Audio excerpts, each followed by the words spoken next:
Assalamualaikum warahmatullahi wabarakatuh. Puji syukur kita ucapkan kepada Allah yang masih memberikan kita kesehatan dan juga kesempatan sehingga kami dapat menyelesaikan tugas mata kuliah metode kualitatif. Yang terhormat kepada Ibu Yara Andita Anastasia, SPC MPC Psikolog, selaku dosen mata kuliah metode kualitatif. Adapun latar belakang dari penelitian kami yaitu seperti yang kita ketahui bahwa manusia merupakan makhluk sosial dan berbudaya.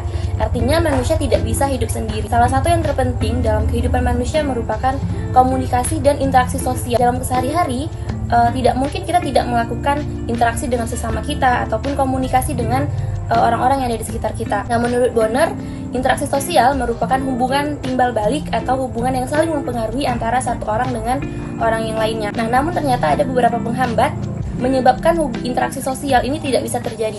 Salah satunya seperti kebudayaan, kemudian juga adanya bahasa yang berbeda antara satu individu dengan lawan individu tersebut. Nah, salah satu fenomena yang dapat kita temui saat ini adalah banyaknya mahasiswa Papua yang menempuh pendidikan di luar dari daerah mereka. Nah, salah satunya adalah di Aceh, di Universitas Maliku Saleh. Nah, ini banyak nih kita temui orang-orang daerah Papua yang menempuh pendidikan di sini dikarenakan mungkin fasilitas yang lebih memadai, kemudian ingin mendapatkan ilmu-ilmu yang lebih daripada di daerah mereka. Papua dan Aceh itu memiliki perbedaan yang sangat signifikan, dimulai dari demografisnya, kemudian kebudayaannya, kemudian juga nilai-nilai kehidupannya. Dan yang sangat berbeda adalah bahasa. Nah, tantangan berbahasa ini merupakan suatu hal yang sangat diperhatikan oleh kita sesama individu, dikarenakan bahasa merupakan salah satu gerbang untuk melakukan interaksi sosial. Nah, apabila bahasa ini beda kemudian sulit untuk dipahami, maka tidak akan adanya terjadi interaksi sosial tersebut. Masih banyak mahasiswa yang berasal dari Papua menganggap diri mereka itu adalah orang yang asing, sehingga mereka takut, tidak berani untuk coba bergaul dengan kita orang sekitar, dan juga dikarenakan bahasa sehingga mereka kurang percaya diri untuk melakukan komunikasi dengan orang-orang yang ada di sekitar, hingga hal tersebut membuat interaksi sosial ini kurang efektif. Nah, karena itu kami mengangkat penelitian kami terkait interaksi sosial mahasiswa Papua di Universitas Maliku Saleh, dan tujuan dari penelitian ini yaitu melihat gambaran interaksi sosial mahasiswa Papua yang ada di Universitas Maliku Saleh dan juga faktor-faktor apa sih yang menjadi penghambat komunikasi mahasiswa Papua yang ada di Universitas Maliku Saleh. Adapun rumusan masalah dari penelitian kami yang pertama adalah untuk melihat gambaran interaksi sosial mahasiswa Papua yang ada di Universitas Maliku Saleh. Yang kedua adalah untuk mengetahui faktor apa saja yang menjadi penghambat mahasiswa Papua Universitas Maliku Saleh dalam melakukan interaksi sosial. Dan yang terakhir ada manfaat penelitian kami lakukan. Yang pertama ada untuk mengetahui gambaran interaksi sosial mahasiswa Papua yang ada di Universitas Maliku Saleh, dan yang kedua untuk mengetahui faktor penghambat mahasiswa Papua di Universitas Maliku Saleh dalam melakukan interaksi sosial. Interaksi sosial merupakan hubungan timbal balik antar individu atau kelompok, baik secara langsung maupun tidak langsung. Yang menurut Bonner, interaksi sosial merupakan konsep fundamental dan strategis dalam psikologi sosial kontemporer. Hal ini dikarenakan inti dari kepribadian dan hubungan antar pribadi. Aspek-aspek interaksi sosial yaitu komunikasi, imitasi, persepsi peran, dan simbolisasi penanda. Dan faktor-faktor interaksi sosial menurut Bonner yaitu imitasi, sugesti, dan simpati. Objek penelitian yang digunakan pada penelitian kami ialah mahasiswa, di mana mahasiswa adalah seorang yang sedang menimba ilmu atau belajar dan terdaftar dalam suatu bentuk perguruan tinggi seperti akademik, politeknik, sekolah tinggi, institut, ataupun universitas. Menurut Cahyono, mahasiswa memiliki beberapa peranan penting. Yang pertama, agent of change atau agen perubahan, di mana mahasiswa harus memikirkan ke depannya perubahan apa yang akan dilakukan untuk negara kita. Yang kedua, social control, di mana mahasiswa harus menjadi panutan karena pengetahuannya, pendidikan, norma, serta kepeduliannya terhadap masyarakat. Yang ketiga, iron stock atau generasi penerus yang tangguh, di mana mahasiswa mempunyai akhlak yang mulia dan dapat meneruskan generasi sebelumnya. Dan yang keempat, normal force atau suri teladan, di mana mahasiswa dituntut untuk memiliki akhlak dan tata krama yang baik serta mampu menempatkan diri dalam masyarakat. Baiklah, berikutnya kita akan membahas tentang metode penelitian. Yang pertama ada desain penelitian. Penelitian ini menggunakan penelitian kualitatif dengan menggunakan model penelitian fenomenologi. Model ini dipilih karena di dalamnya memberikan gambaran tentang suatu arti dari pengalaman beberapa individu mengenai konsep tertentu yang dapat dikaitkan dengan judul penelitian kali ini, yaitu Gambaran Interaksi Sosial Mahasiswa Papua di Universitas Malikul Saleh. Artiannya, kami ingin mencari tahu gambaran interaksi sosial antara mahasiswa yang berasal dari Papua di universitas atau di lingkungan Universitas Malikul Saleh. Baiklah, yang kedua ada definisi operasional interaksi sosial. Interaksi sosial adalah hubungan antara dua atau lebih individu manusia, di mana kelakuan individu yang pertama akan mempengaruhi individu lainnya. Bisa jadi mempengaruhi atau mengubah ataupun memperbaiki kelakuan individu berikutnya.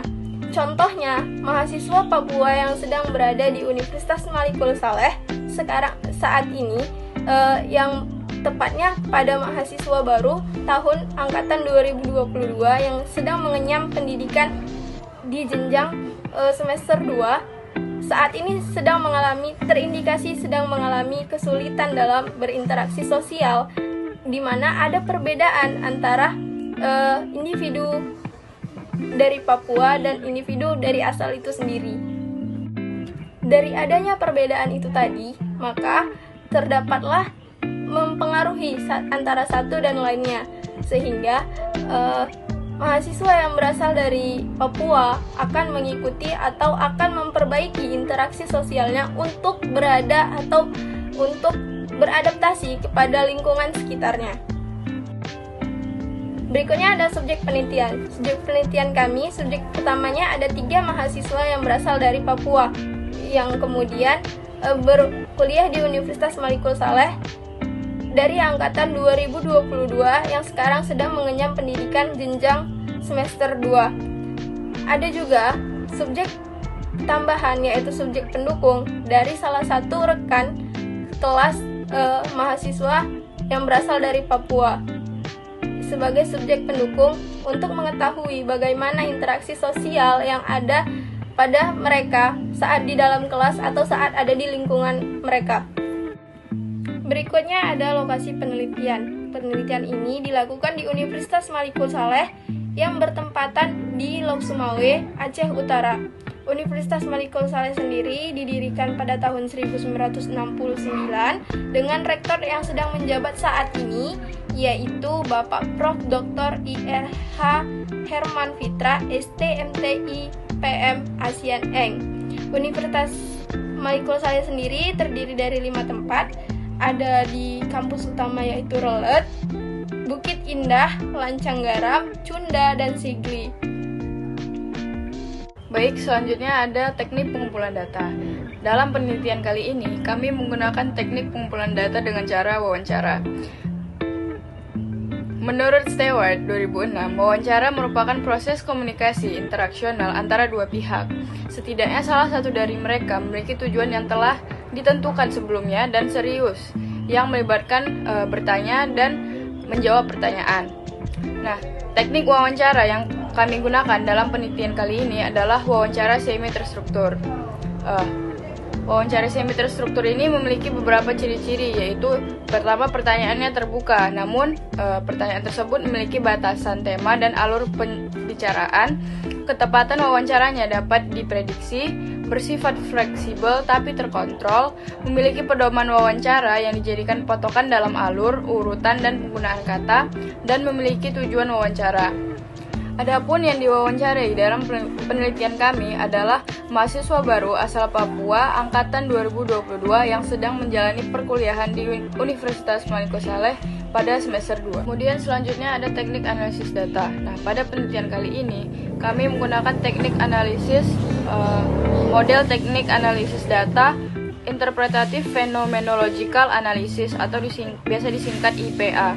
Nah, IPA ini adalah pendekatan penelitian kualitatif yang berkomitmen untuk memeriksa bagaimana orang memahami pengalaman hidup utama mereka. Nah, IPA ini dia bersifat fenomenologis karena berkaitan dengan mengeksplorasi pengalaman dalam istilahnya sendiri. Baik, selanjutnya ada pengujian keabsahan data. Nah, dalam validitas penelitian kualitatif diartikan sebagai keakuratan atas apa yang disimpulkan dan dipersepsikan oleh peneliti terhadap fenomena sosial yang diteliti. Nah, secara hakikatnya, bagaimanapun, peneliti tidak akan pernah bisa memahami sebenar-benarnya dari apa yang dialami, apa yang dirasakan, apa yang dipersepsikan oleh subjek, karena peneliti bukan subjek penelitian. Nah, peneliti hanya berusaha mendekati kebenaran dengan analisisnya, simpulannya, persepsinya, dan logikanya terhadap subjek penelitian. Nah, dalam penelitian kami kali ini, kami menggunakan teknik triangulasi sumber untuk menguji validitas penelitian kami. Nah, triangulasi sumber sendiri berarti membandingkan atau mencek ulang derajat kepercayaan suatu informasi yang diperoleh melalui sumber yang berbeda. Raharjo 2010. Peneliti membandingkan hasil wawancara dan dengan apa yang dikatakan dengan apa yang dikatakan oleh informan yang merupakan orang terdekat dari subjek penelitian. Nah, dalam penelitian kami kali ini, kami menggunakan teman dekat subjek sebagai informan dalam triangulasi sumber. Nah, selain dari triangulasi sumber, peneliti juga menggunakan teknik triangulasi waktu. Nah, triangulasi waktu digunakan untuk validitas data yang berkaitan dengan perubahan suatu proses dan perilaku manusia, karena perilaku manusia mengalami perubahan dari waktu ke waktu. Nah, untuk mendapatkan data yang sahih melalui observasi, peneliti perlu mengadakan pengamatan, tidak hanya satu kali pengamatan saja, menurut Raharjo 2010. Nah, peneliti melakukan wawancara dengan panduan wawancara yang sama, tetapi dalam waktu yang berbeda untuk melihat konsistensi dari jawaban yang diberikan oleh subjek penelitian. Untuk hasil dan pembahasan. Nah, di sini ada orientasi kencah penelitian. Tempat penelitian ini dilakukan di Universitas Maliko Salpatan di Australia. Penelitian ini dilakukan di dua tempat, yaitu di Relet di depan Rusunawa dan di Bukit Indah di bawah pohon indah. Universitas Maliko Salpatan sendiri itu memiliki moto, yaitu mencari kebenaran untuk kesalahan yang komparatif. Selanjutnya ada subjek penelitian. Subjek penelitian ini adalah mahasiswa asal Papua yang berkuliah di Universitas Maliko Saleh dengan usia 20 tahun dan 19 tahun dengan jenis kelamin 1 laki-laki dan 2 perempuan yang sedang mengenyam pendidikan semester 2 di Universitas Maliko Saleh angkatan 2. Selanjutnya itu ada hasil penelitian. Yang pertama itu ada subjek B. Subjek penelitian ini adalah mahasiswa asal Papua yang sedang mengenyam pendidikan di Universitas Maliko Saleh di angkatan 2022. Subjek berinisial E, berusia 19 tahun. Subjek berjenis kelamin perempuan, lahir dan besar di tanah Papua, sehingga subjek dapat dikatakan asli orang. Itu ada subjek YT. Subjek penelitian ini adalah mahasiswa asal Papua yang sedang mengenyam di pendidikan Universitas Maliko Saleh di angkatan 2022. Subjek berinisial YT, berusia 19 tahun. Subjek berjenis kelamin perempuan, lahir dan besar di tanah Papua, sehingga subjek dapat dikatakan asli orang dari Provinsi Papua. Yang ketiga itu ada subjek YW. Subjek penelitian ini adalah mahasiswa asal Papua yang sedang berpendidikan di Universitas Maliko Saleh di angkatan 2022 juga. Subjek berinisial YW, berusia 20 tahun, besar di tanah Papua, sehingga subjek dapat dikatakan sebagai asli orang dari Provinsi Papua. Selanjutnya saya akan menjelaskan mengenai pembahasan, yang mana dalam pembahasan ini terdiri dari beberapa aspek. Yang pertama adalah komunikasi. Komunikasi ini mempunyai hambatan dalam perubahan. Subjek mengalami keterhambatan dalam interaksi sosial. Hal ini dikarenakan oleh bahasa yang berbeda dan ketakutan subjek dalam berbicara. Subjek pertama, dia sangat sulit untuk bergaul dan melakukan interaksi dengan teman sekelasnya. Subjek kedua mengatakan bahwa salah satu yang menjadi penghambat subjek dalam berinteraksi adalah bahasa. Dan pada subjek yang ketiga adalah merasa kesusahan berbicara dengan orang luar yang berasal dari luar daerahnya dikarenakan logat yang berbeda. Selanjutnya, kata-kata yang sulit diucapkan. Hambatan yang kedua adalah kata-kata yang sulit untuk diucapkan. Beberapa subjek berusaha untuk memperlancar bahasanya dengan beberapa cara. Di antaranya adalah dengan dibantu dengan teman-teman di sekitarnya dan juga dengan apa yang dirasakan oleh subjek.